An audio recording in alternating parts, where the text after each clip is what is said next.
Gate बजार NGO हल परिसर में जिला खबर मीडिया नेटवर्क तरफ गंजाम काव्य कलरव नाम एक साहित्य आसर आलोचना चक्र अनुष्ठित हो जाइछि। जिला खबर मुख्य परिचालक तथा संपादक खिरोद बेहरा प्रत्यक्ष तत्वावधान में कार्यक्रम आयोजित होता।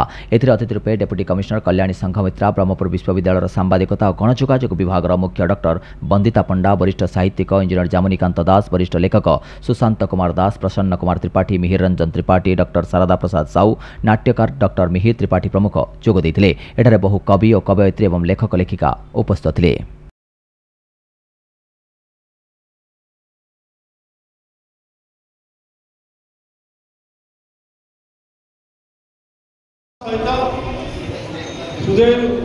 आसे एवं समाज को बुझाइबे सक्षम हुए बोधे मु भावे से